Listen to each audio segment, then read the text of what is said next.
Yeah, and is there anything? Because when I speak to dads, there's like, especially dads who have a child in intensive care unit and things like that, they really struggle, as we all would, with not coming home with baby because we built that's what we kind of expect. That is exactly what we envisage as dads. I know I definitely did. You see the pictures of dad walking out with the car carrier with walking out the Honestly, hospital, yeah. that shot and things like that. So that's not a situation I've had to experience, thankfully, but you obviously have. So how did was there any way of coping with that when you're not leaving with baby, when you're not leaving with your wife, when you're having to leave and go? What's that like?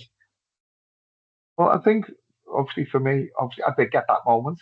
It was delayed, Yeah, but it did come. And I think like a big part of the advice I give to answers is explaining to them that it does come. Um, I think if you give anyone the choice of, especially for me, I was a first time dad. I'd never done it before. I didn't know what I was doing, and I think going home overnight and knowing that obviously your wife was still there, your son was still there, and I think like a hard part for me was knowing that they weren't together. If that makes sense, because yeah, she was yeah. still an inpatient on one ward. But again, as I say, I didn't cope with it as well as I could have. I know now and ever. I know how hard. And well, even at the time, I suppose I knew how hard it was. I knew I was struggling, but I wouldn't have. I still had this facade up that, well, actually, no, I can do this. I'm the strong man. I can look after my family. And I think just accepting the fact that for me, again, it took a long time. I don't even know. Well, I'm looking back. My son's 16 now. But I think looking back then, right, sorry, she's just going to bed. um, yeah, but I think looking back, sorry, I've just completely lost my train of thought Yeah, no, there. Yeah, so leaving our with cope, yeah. and it was hard. I'm not gonna lie, it was hard. I think I could have done things better. I think what I should have done was speak to somebody. I think whether that be a family member, a friend, whether it be somebody like the service we provide. I think a massive thing for me is I was on special care 2 weeks ago, and uh, a dad was there with his partner, the baby, and the nurses were doing something with the baby. Not major, but obviously the baby was uncomfortable. The baby cried, and dad and mum stood and sobbed. And mum then had to go back to the ward. She was still an inpatient, and dad was left on his own. So I spoke to dad. I was asking him how he was feeling. He said the same thing every dad says when you first ask them, yeah, yeah, I'm fine. And I spoke to him about what had just happened. I asked him, I was like, well, like, you're okay after what just happened? He was like, yeah, yeah. He said, it's just obviously my wife was emotional. I got emotional. And when we started talking, he said to me, he said, I just haven't slept for 3 days. And I think, I looked at him and went, well, if you had slept over the last 3 days, do you think you would have reacted the way you've just reacted? And his words to me were, no, no, I would have been much stronger for my partner. I was like, and this is why we're telling you to go home and get some sleep. Yeah.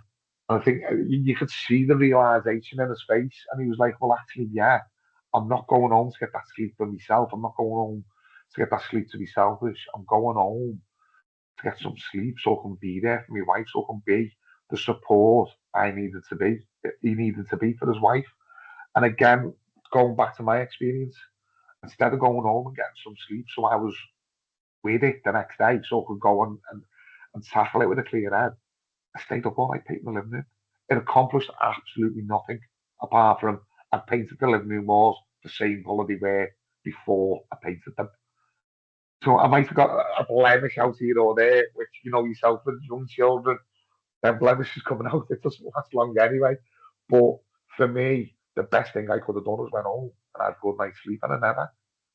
And I think getting that message across that we're telling dads to go home and have a sleep, to look after themselves, and we're telling them to do it not for themselves, we're telling them to do it for their family. So when mum needs somebody to be strong and be there as her support, they can be there. When baby needs dad to hold them, or a parent hold them, and mum's on the other board, dad can be there and dad can do it in a strong way because he's looked after himself.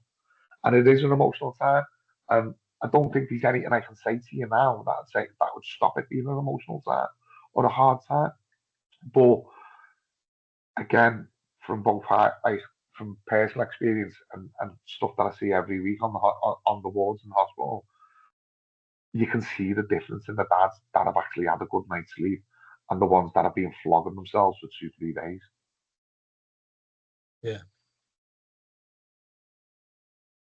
Yeah, it does no good, does it, to destroy yourself when you should be there looking after people. And that's part of the thing, looking after yourself to look after baby, look after your partner and help each other. Well, this is it. And I think, again, like, for dads, like, you hear the dads and they're encouraging the partners to go back and have a sleep, and they're encouraging, they know the right things to do. Yeah. They know that having a sleep's the best thing to do. They know that looking after yourself and talking, and like, you quite often asking, dads asking, you're okay, babe, you're okay, babe.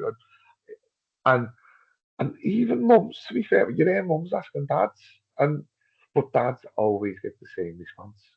Yeah. Yeah, I'm fine. Yeah, I'm fine. And I think for me, again, when I went through what I went through, and obviously I knew my wife was struggling. I knew my wife had been through it herself. I knew she'd been through a massive operation. And obviously she had like the worry about the baby, the same as me. For me, my partner weren't the right person for me to unload to. I think she'd probably say that she is, that she was. But I wouldn't have felt comfortable unloading to my partner knowing what she was going through. And I think having somebody, again, I was the first of my friends to have a child, so my friend didn't really know what I was going through. And I think knowing you've got somebody, I think for me, a massive thing would have just been knowing there was somebody I could talk to if I wanted to.